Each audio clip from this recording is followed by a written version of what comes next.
Daron Bland has been one of the most impressive rookie cornerbacks to me throughout this entire preseason. He's PFF's 5th highest graded corner in pass coverage, and it's looking like the Dallas Cowboys got a steal in the 5th round. In this video, we're going to break down some plays from all 3 games, look at what you should be most excited about, and where he still needs to improve.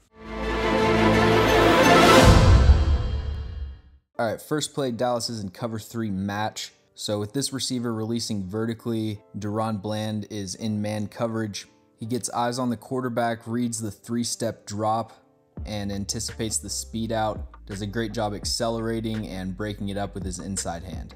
Daron Bland never panics when the ball's in the air. Right here, he's in off coverage, and Philly's running a goal line fade. And Bland establishes good hand placement before he turns around, so that way he's not trying to get his hands in the right spot while he's looking at the quarterback. Here's another rep in off man. Does a great job of defending this go route, playing with good balance. The receiver gets him to stop his feet, but he's able to accelerate quickly enough that he can recover.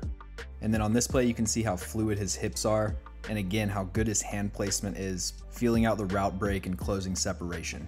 I want to compare 2 press coverage reps from Daron Bland. So this first play ends up as a touchdown to Penny Hart, I believe, and Daron Bland strikes with the outside hand, but Penny Hart sticks out this inside arm, which causes Daron Bland to overextend. And then if we look at this left foot, you can see how off balance he is after 1 step. With press coverage, you want to stay square with the receiver as long as possible, and Bland just kind of gives that up immediately. He does a really good job reacting quickly and realizing that he missed the punch and maintaining contact with that outside hand just long enough to help him turn his hips around and get into recovery. But he does a good job of getting that hand out of there so that he doesn't get a holding call. But as the ball's in the air, he kind of slows down, and then Penny Hart does a really good job of using this arm to create separation at the last minute. And then I want to compare that to this week 2 press coverage rep where Daron Bland uses a lot better technique. Again, he's using the outside hand strike, but if you look at his left foot, he isn't stepping nearly as far forward as he was in the previous clip.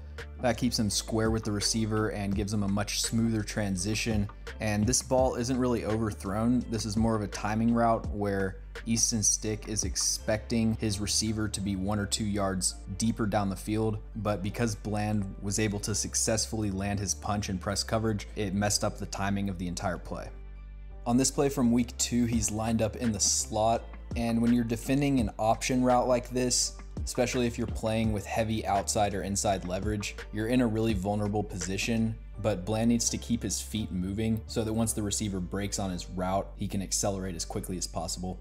And then another thing that Daron Bland needs to improve on is route recognition. So identifying this flat route to the running back earlier. This is something that will improve as he gets more comfortable in the defense, and you can see flashes of playmaking potential on screen passes, and I think he can be a really effective run defender as well.